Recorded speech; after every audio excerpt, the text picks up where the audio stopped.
Hello, and welcome back to Ian's Wellness Journey. This isn't just another health channel, it's a real, unfiltered look at my personal experiences with health, fitness, and growth. I'll take you through the highs and the lows, from the tough days of lowering my A1C and battling fatigue, to the breakthroughs of finding natural wellness tools that genuinely work. My goal is to share what I've learned, inspiring you to take control of your own health, one step at a time. This is Ian's Wellness Journey, where I share what actually worked for me, so you can take control of your health too. Imagine waking up every single morning already feeling tired, a deep bone-weary exhaustion that no amount of sleep could fix. The weight of stress would settle in before my feet even hit the floor. I moved through my day feeling disconnected, like I was just going through the motions, a stranger to myself. For me, this wasn't imagination. It was my reality just a few short months ago, a frustrating cycle I felt powerless to break. Like so many of us, I was juggling everything at once.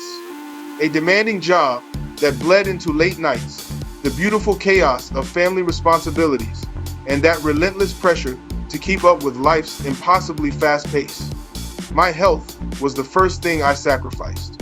My own well-being was always the last item on the to-do list, if it made the list at all. But one day, after a particularly draining week, I looked in a mirror and barely recognized the tired, stressed person staring back.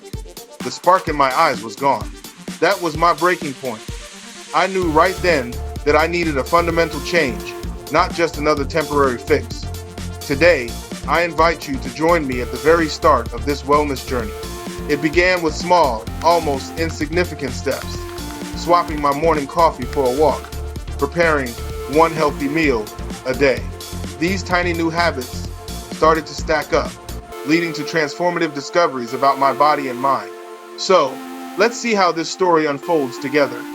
My hope is that by sharing my journey, you might find the spark of inspiration for your own unique path to wellness. Let's get started. When my A1C was sky high at 15, I was shocked. I thought just eating healthy foods would fix it, but my numbers weren't budging, and I felt tired and frustrated. I was wrong. In fact, there are 3 common mistakes people make that keep their A1C stubbornly high, even when they think they're doing everything right. Let's talk about it. Many products labeled sugar-free or low-fat actually spike blood sugar. To make them taste good, manufacturers often load them with refined carbs, artificial sweeteners, or hidden starches like maltodextrin that your body converts to glucose almost instantly. I remember grabbing sugar-free yogurt thinking it was healthy. Later, I learned it had more carbs than a regular one. My meter showed it instantly. Quick tip: when reading labels, always check total carbs, not just sugars. Look for hidden starches and artificial sweeteners like maltodextrin. These can spike your blood sugar just as much as regular sugar. I learned this the hard way. These cause blood sugar spikes just as bad or worse.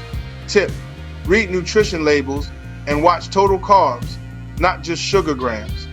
Eating healthy foods in huge portions can still raise blood sugar. I fell into this trap myself. Example: a giant bowl of oatmeal, a pile of brown rice, or too much fruit. Even natural foods contain carbs that add up quickly and can overwhelm your system. A single large banana can have as many carbs as a can of soda. When I cut my oatmeal portion in half and added eggs for protein, my blood sugar didn't spike the same way.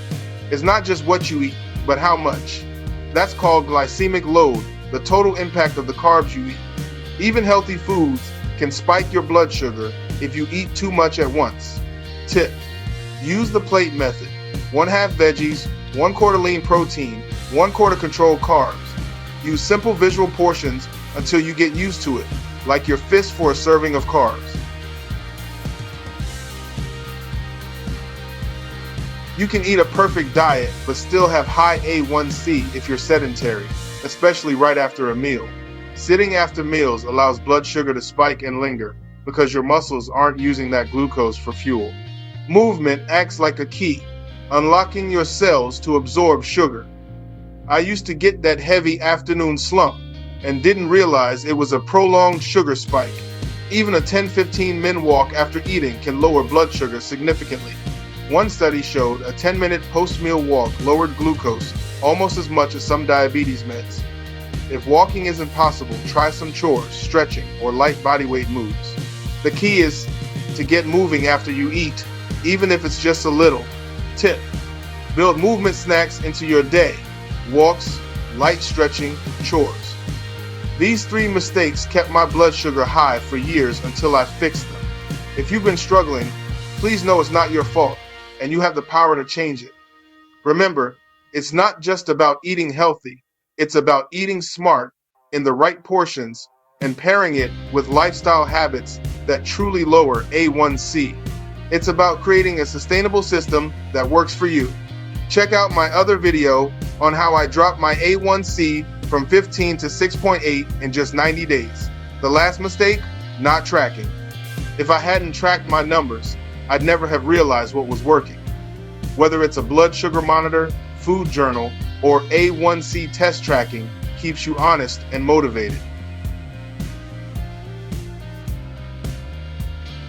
And in the description, I've linked some of the exact supplements and tools I use daily.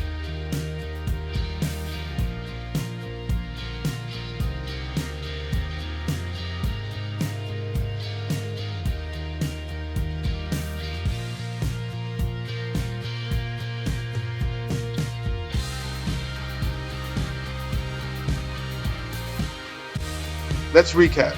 Mistake 1. Trusting sugar-free labels. 2. Ignoring portion sizes. 3. Skipping movement after meals. And 4. Not tracking progress. Remember, progress is possible. It just takes awareness and small, consistent changes. You've got this. One bonus mistake I made was ignoring stress. I thought food and exercise were enough, but on stressful days, my blood sugar spiked, even if I ate perfectly. That's because stress hormones like cortisol raise glucose levels in the body. The fix? Simple habits like deep breathing, a short walk, or even a quick meditation can calm your mind and help stabilize your numbers. So remember, avoid the sugar-free traps, watch your portion sizes, move after meals, and manage your stress.